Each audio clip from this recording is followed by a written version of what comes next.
Hello students, welcome back. My name is Saurabh Singh.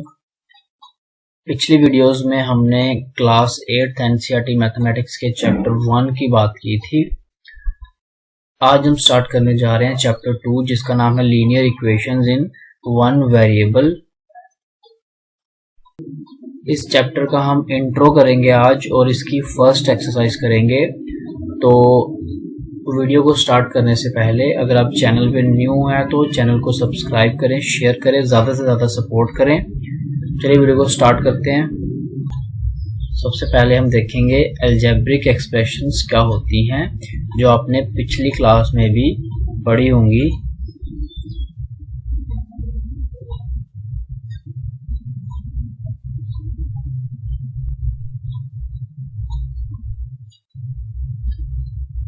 Algebraic expression क्या होती है?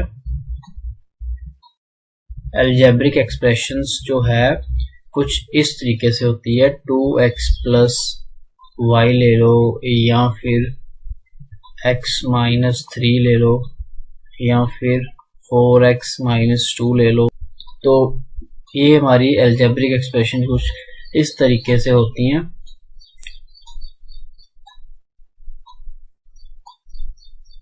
अगर इसको डिफाइन करें तो N algebraic expression is a relationship between variables and constants,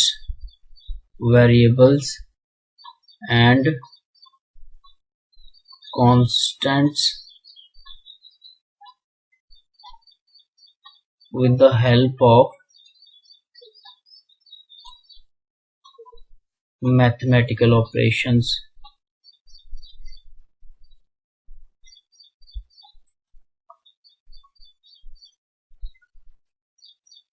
such as addition, multiplication, subtraction and division। तो ये होती है हमारी अलजेब्रिक एक्सप्रेशन। तो एक्सप्रेशन जो एक है, उस एक्सप्रेशन को अगर हमें इक्वेशन में बदलना है तो एक्सप्रेशन को इक्वेशन में बदलने के लिए हम क्या करते हैं, साइन ऑफ इक्वालिटी हम ऐड कर देते हैं उस एक्सप्रेशन में। जब हम उस एक्सप्रेशन में साइन ऑफ इक्वालिटी ऐड कर देंगे तो वो एक्सप्रेशन बन जाती है इक्वेशन। जैसे ये हमारी एक्सप्रेशन थी 2x प्लस वाई, यहाँ पे हम साइन ऑफ इक्वालिटी या यहाँ ऐड कर सकते हैं या यहाँ पर भी ऐड कर सकते हैं, बट मैं यहाँ पे ऐड कर देता हूँ और इक्वालिटी के बाद मैं 0 लगा देता हूँ। तो अब ये बन गई एक इक्वेशन। तो इसी तरीके से हमारी लीनियर इक्वेशन भी होती है। लीनियर इक्वेशन जो मैंने पहले इक्वेशन बना के आपको दिखाई थी, 2x plus Y equals to 0, ये भी एक लीनियर इक्वेशन है। लीनियर इक्वेशन, बट इसमें क्या है, इसमें वेरिएबल्स हमारे पास दो हैं, एक है x एंड दूसरा है y। तो हमें इस चैप्टर में जो बात करनी है, हमें बात करनी है वन वेरिएबल के ऊपर, that is linear equation in one variable. तो अब वन वेरिएबल में हमें लीनियर इक्वेशंस ड्रॉ करनी है। सपोज मैं लिख रहा हूँ लीनियर इक्वेशन कोई 2x प्लस 4 इक्वल्स टू 0। तो ये मैंने एक लीनियर इक्वेशन ले ली वन वेरिएबल। इसमें वेरिएबल कौन सा है, मेरा वेरिएबल इसमें है x। कोई एक और इक्वेशन ले लो, 3y प्लस 4 इक्वल्स टू 6, ये आ गई मेरी दूसरी लीनियर इक्वेशन। तो ये दो लीनियर इक्वेशंस हो गई मेरी, ये थी वन वेरिएबल में। लीनियर इक्वेशन की कुछ प्रॉपर्टीज भी होती हैं, वो क्या होती हैं? सबसे पहले तो degree of a linear equation. Linear equation की डिग्री क्या होती है? लीनियर है, लीनियर वर्ड जो आता है वो लाइन से आता है, ठीक है। इसकी डिग्री 1 होती है, ठीक है। एंड ग्राफ इसका जब हम ड्रॉ करते हैं लीनियर इक्वेशन का, तो इसका ग्राफ आता है स्ट्रेट लाइन। डिग्री 1 कैसे होती है वो आप यहाँ पे देख सकते हो। यहाँ पे y की पावर 1 है, इधर भी y की पावर 1 है। तो इसके अलावा और कोई वेरिएबल है ही नहीं, तो अगर हम यहाँ पे खुद से वेरिएबल लगाना चाहें तो हमें x की पावर 0 लगानी पड़ेगी, और अगर यहाँ लगाना चाहें तो y की पावर 0। तो यहाँ पे हायर डिग्री बन रही है इसकी और यहाँ पे इसकी। तो जो हायर डिग्री टर्म होती है वो जो किसी भी टर्म की हायर डिग्री होती है वही डिग्री हमारी उस पूरी इक्वेशन की भी मानी जाती है। तो इन दोनों इक्वेशंस की जो हमारी डिग्री मानी जाएगी वो मानी जाएगी 1। तो इसीलिए इसे हम कहते हैं लीनियर इक्वेशन। दूसरी बात, solution of a linear equation. तो इसका सॉल्यूशन जब हम फाइंड करेंगे वो भी इसकी डिग्री से रिलेट करता है।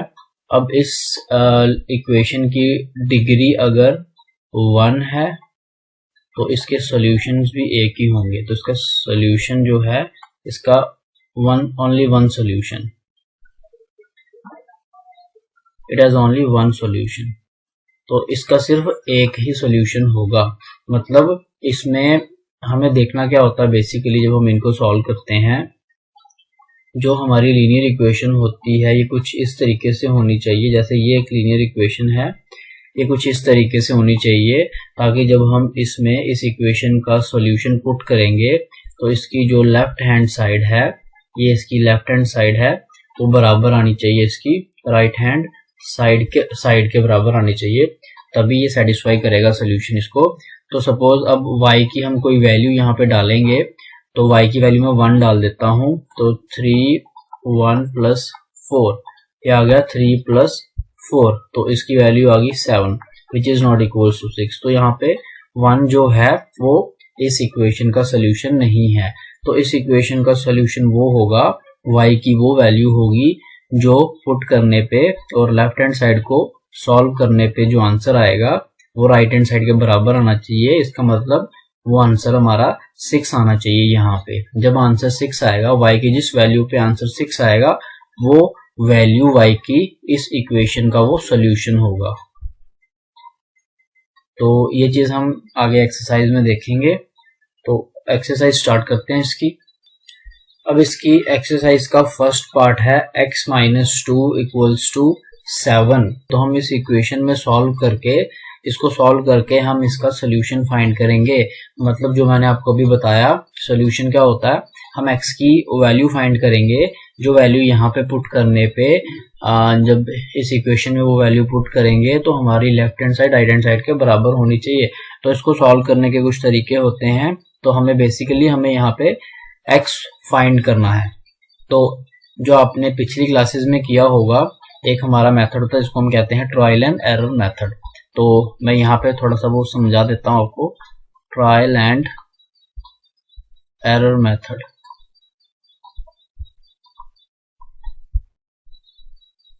इस मेथड से हम क्या करते हैं, हम x की वैल्यूज पुट करते हैं। सपोज यहाँ पे हम x ले लेंगे, 1 ले लेते हैं, फिर वो 1 - 2 = 7, -1 is not equals to 7। फिर हम x2 ले लेते हैं, इस तरीके से 2 - 2 is not equals to 7, 0 is not equals to 7। फिर हम यहाँ पे x की वैल्यू 3 ले लेंगे, तो 3 - 2 is not equals to 7, 3 - 2 1 is not equals to 7। तो फिर हम 4 5 6 वैसे वैसे करते हम x की वैल्यू 9 तक ले जाएंगे, तो वो आएगा 9 - 2 is equals to 7 which is 7 equals to 7। तो यहाँ पे पता चल रहा है कि x equals to 9 is the solution of given equation, solution of given linear equation। अब ये लीनियर इक्वेशन है, इसकी डिग्री 1 है, तो इसका एक ही सॉल्यूशन होगा। x की सिर्फ एक ही ऐसी वैल्यू है जिस वैल्यू के ऊपर left hand side right hand side के बराबर बन रही है। ठीक है, एक के अलावा कोई दूसरी वैल्यू उसकी नहीं हो सकती। वो क्यों नहीं हो सकती? क्योंकि ये लीनियर इक्वेशन है, इसकी डिग्री 1 है, तो डिग्री 1 है तो इसका एक ही सॉल्यूशन होगा। तो कुछ एग्जांपल्स में जिस तरीके से सॉल्व किया हुआ, पहले मैं आपको वो मेथड दिखा देता हूँ। x - 2 = 7। तो यहाँ पे हमें क्या करना है, दोनों तरफ। अब देखिए यहाँ पे वेरिएबल हमारा लेफ्ट हैंड साइड पे है, तो हमें लेफ्ट हैंड साइड को कुछ इस तरीके से बनाना है ताकि वहां पे सिर्फ x रहे, बाकी सारी वैल्यूज वहां से हट जाएं। तो सबसे पहले -2 को हटाना है, तो -2 को हटाने के लिए हमें इसमें +2 ऐड करना पड़ेगा। तो लेफ्ट हैंड साइड पे +2 ऐड किया। अगर हम लेफ्ट हैंड साइड पे +2 ऐड कर रहे हैं, सिर्फ लेफ्ट हैंड साइड पे करते हैं +2 ऐड, तो बैलेंस इस इक्वेशन का बिगड़ जाएगा, इसीलिए हमें राइट हैंड साइड पे भी +2 ऐड करना है। तो अब ये जो दो वैल्यूज हैं माइनस प्लस माइनस, इन दोनों को सॉल्व करके 0 बन जाता है। तो -2 + 2 हो गया 0। तो यहाँ पे हमारे पास आ गया x = 9। तो इसका सोल्यूशन 9 आ गया। दूसरा मेथड हम यूज करेंगे, जिस मेथड से हमने इन इक्वेशंस को सभी को सॉल्व करना है, तो वो है x - 2 = 7। तो यहाँ पे हम क्या करेंगे, ट्रांसपोज करेंगे, ट्रांसपोजिंग -2, यहाँ पे -2 को हम ट्रांसपोज कर देंगे टू राइट हैंड साइड। तो x = 7 + 2 हो जाएगा x = 9। तो ये आ गया हमारा सॉल्यूशन। तो x = 9 is the solution of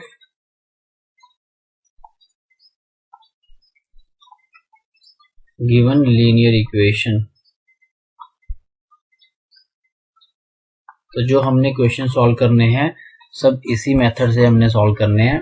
तो ये इसका था फर्स्ट पार्ट। अब हम करेंगे इसका सेकंड पार्ट। तो इसका सेकंड पार्ट है y + 3 = 10। तो इसमें हम क्या करेंगे, सबसे पहले हमें जो इसमें करना है y = 10 - 3। तो यहाँ पे हमने क्या किया, transposing 3 to right hand side. तो यहाँ पे 3 को राइट हैंड साइड ट्रांसपोज कर दिया। y = 10 - 3 किया तो 7 आ गया। Therefore y = 7 is the solution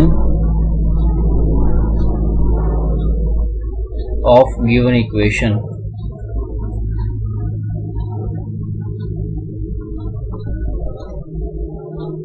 ये इसका सेकंड पार्ट हो गया। नेक्स्ट क्वेश्चन है इसका थर्ड। तो थर्ड क्वेश्चन में हमें क्या करना है, देखिए सबसे पहले हम यहाँ पे क्या कर लेते हैं, यहाँ पे लेफ्ट हैंड साइड पे 6 लिखा हुआ, हम दोनों साइड्स को कंप्लीटली ट्रांसपोज करेंगे। लेफ्ट को राइट बना देंगे, राइट को लेफ्ट, कुछ इस तरीके से। z + 2 को इधर ले आते हैं और 6 को इधर ले आते हैं। तो उससे साइन में कोई फर्क नहीं आता, क्योंकि हमने दोनों साइड्स को, लेफ्ट हैंड साइड को राइट साइड पे ट्रांसपोज कर दिया और राइट को लेफ्ट पे कर दिया। तो इस वजह से वहां पे साइन में कोई डिफरेंस नहीं आएगा। साइन दोनों के चेंज होते हैं, बट वो दोनों तरफ साइंस जब चेंज होंगे तो वो कैंसिल हो जाएंगे, इसीलिए हम साइन चेंज नहीं भी करेंगे तब भी चलेगा। फॉर एग्जांपल अगर चेंज करना है साइन, तो यहाँ ये वाला आपका z + 2 वहां पे आके माइनस हो जाएगा और ये माइनस, ये कैंसिल होके वापस वही बन जाता है। इसीलिए हमने कोई साइन चेंज नहीं किया, हमने डायरेक्टली ऐसे लिख दिया। अब नेक्स्ट स्टेप में हम करेंगे z = 6 - 2। यहाँ पे हमने क्या किया, ट्रांसपोज किया, ट्रांसपोजिंग 2 to RHS। तो ये आ गया z = 6 - 2 4। Therefore z = 4 is the solution of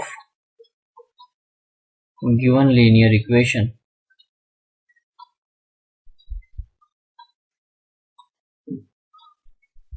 next question की तरफ चलते हैं। नेक्स्ट आ गया क्वेश्चन नंबर 4 इसका। तो क्वेश्चन नंबर 4 में हम सबसे पहले क्या करेंगे, सबसे पहले हम 3/7 को इस तरफ ट्रांसपोज करेंगे, transposing 3/7 to right hand side. तो अब इस स्टेप में हमें इनका करना है एलसीएम। तो दोनों के डिनोमिनेटर 7 है तो एलसीएम 7 आएगा, तो न्यूमरेटर्स में कोई चेंज नहीं आएगा क्योंकि डिनोमिनेटर्स सेम है। तो एलसीएम करके कुछ इस तरीके से आ गया, ये आया 17 माइनस 3 14 अपॉन 7, 7 1 ज़र 7 2 ज़र 14, तो x की वैल्यू क्या आ गई 2। Therefore x equals to 2 is the solution of given linear equation। ये हो गया इसका फोर्थ क्वेश्चन। नेक्स्ट है इसका फिफ्थ क्वेश्चन।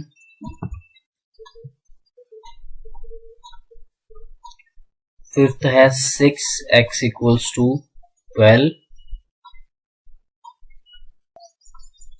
यहाँ पे x जो है वो 6 के साथ मल्टीप्लाई हो रहा है, 6x के साथ मल्टीप्लाई हो रहा है, उधर जाकर 6 जो है वो डिवाइड हो जाएगा। या फिर हम दूसरे तरीके से कर सकते हैं, इस तरीके से डिवाइडिंग 6 ऑन बोथ साइड्स। तो ये 6 6 कैंसिल हो गया और ये आ गया 6 2 ज़र 12, x equals to 2। Therefore x equals to 2 is the solution of given linear equation। ये आ गया क्वेश्चन नंबर 5। और यहाँ पे आप जो दूसरा तरीका अपना सकते थे वो था सिंपली आप 6x equals to 12 लिखकर 6 को उस तरफ ले जाओगे, यहाँ पे मल्टीप्लाई हो रहा है तो यहाँ पे आके डिवाइड हो जाएगा और आंसर आ जाएगा 2। दूसरा इसका ये तरीका भी है।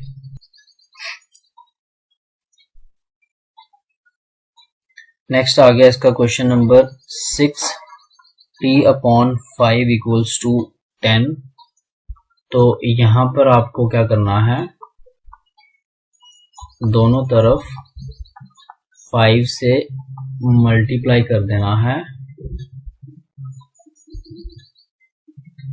Multiplying 5 on both sides. तो ये आ गया आपके पास t इक्वल्स टू 50। यहाँ पे ये 5 कैंसिल हो गया डिवाइड होके, this implies therefore t equals to 50 is the solution of given linear equations।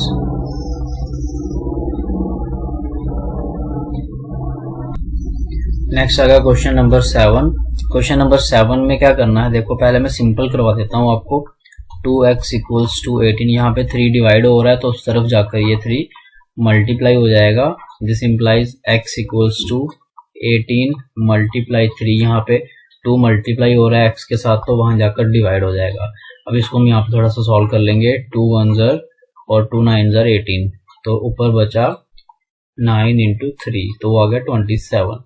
Therefore x equals to 27 is the solution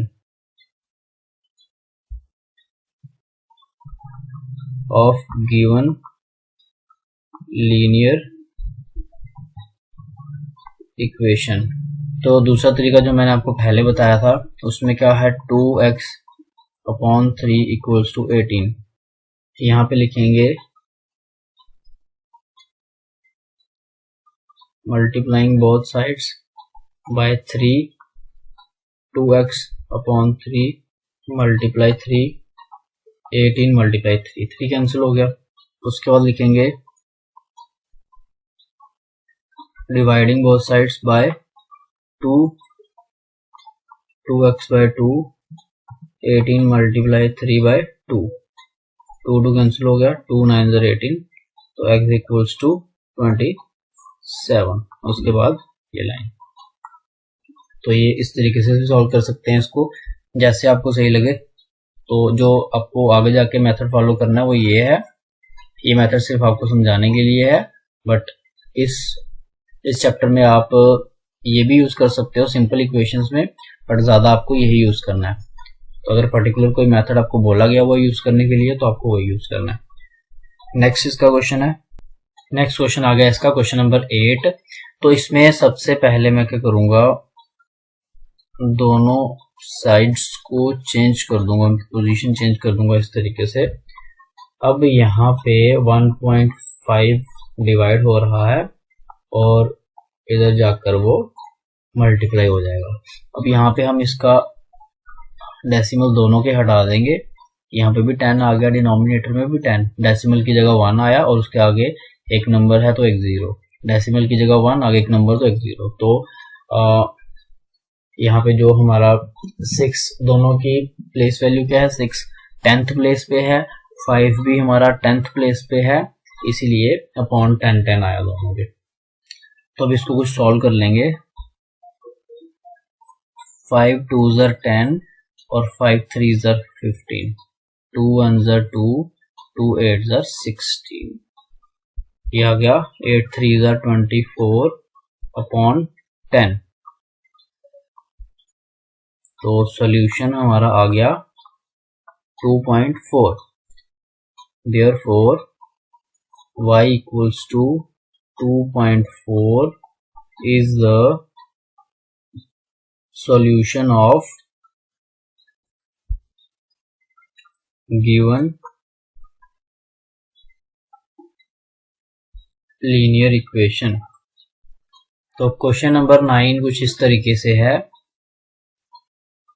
इसमें हम क्या करेंगे, 9 को हम -9 को हम उस तरफ ट्रांसपोज कर देंगे, ट्रांसपोजिंग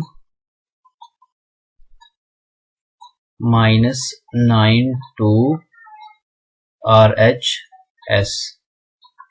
नेक्स्ट स्टेप हमारे पास आ जाएगा, इन दोनों को ऐड कर लेंगे तो एडिशन के बाद ये बन जाएगा हमारे पास 25। नेक्स्ट स्टेप में 7 यहाँ मल्टीप्लाई हो रहा है तो उस तरफ जाकर 7 डिवाइड हो जाएगा, तो ये इसका सोल्यूशन आ गया। Therefore x equals to 25 upon 7 is the solution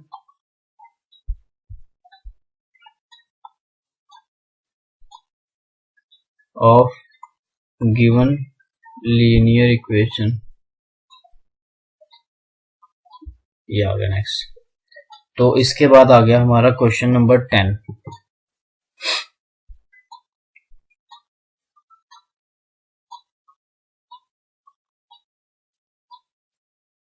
question number 10 कुछ इस तरीके से है। तो सबसे पहले हम -8 को ट्रांसपोज करेंगे इस तरफ,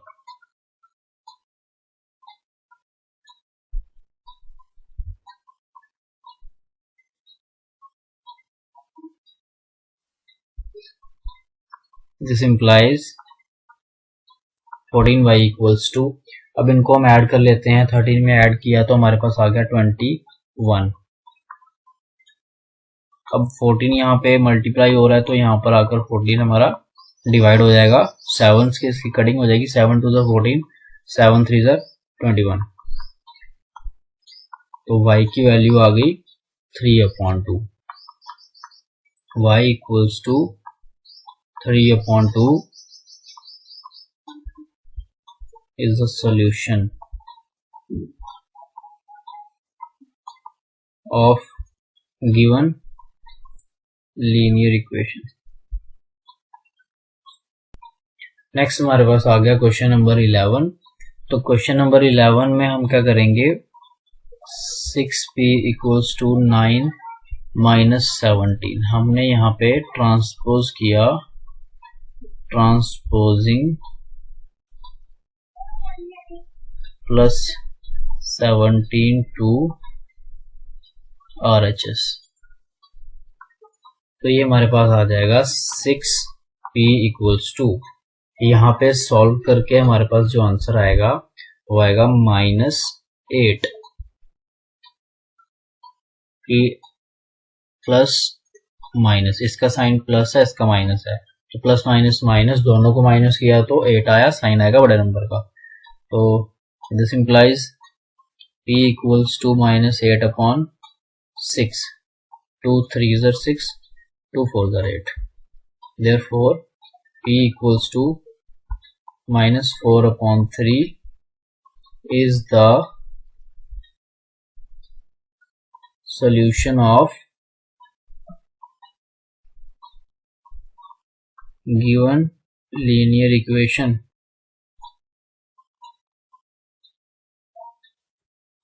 अब इसका लास्ट क्वेश्चन है, क्वेश्चन नंबर 12।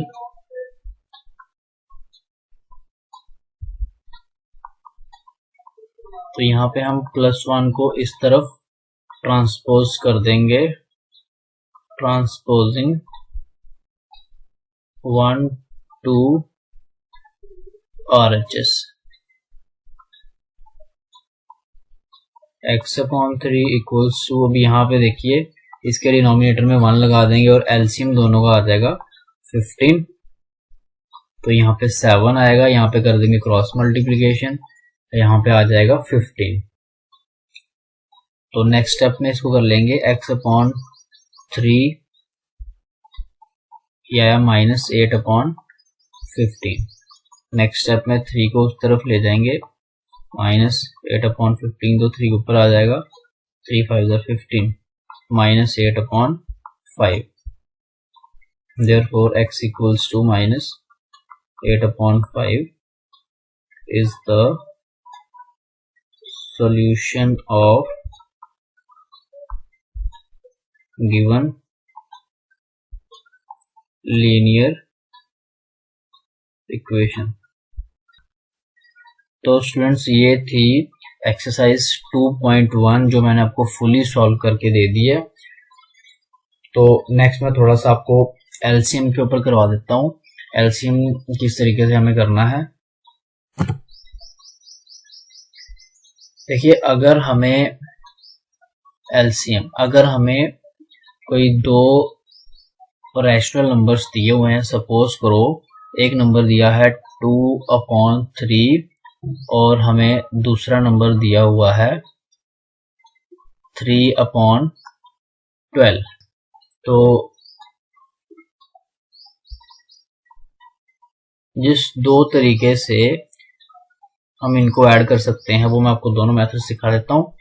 सबसे पहला मेथड, इन दोनों का एलसीएम लेंगे 3 और 12 का, मतलब हमें इन्हें सॉल्व करना है तो हम एलसीएम के दो मेथड्स यूज कर सकते हैं।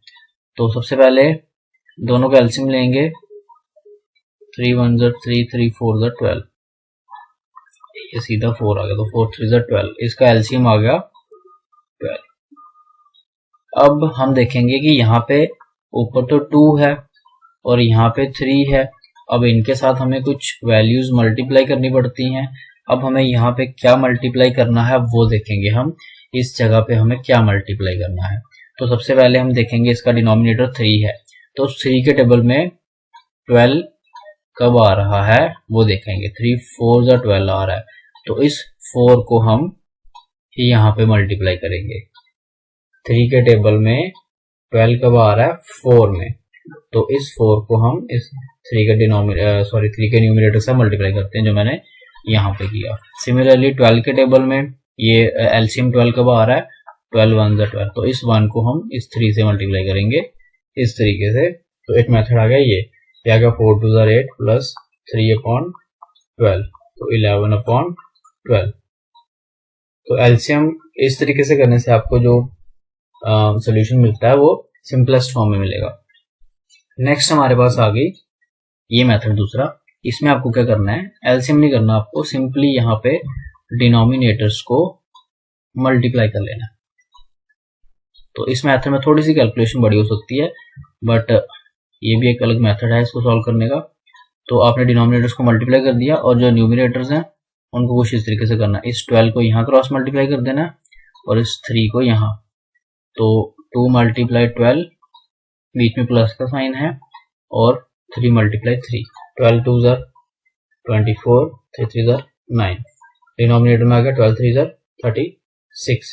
अब इसमें आप ऐड कर लोगे, क्या आएगा 33/12, 36, 3 11 ज़र 3 12 ज़र, तो आंसर आ गया 11/12।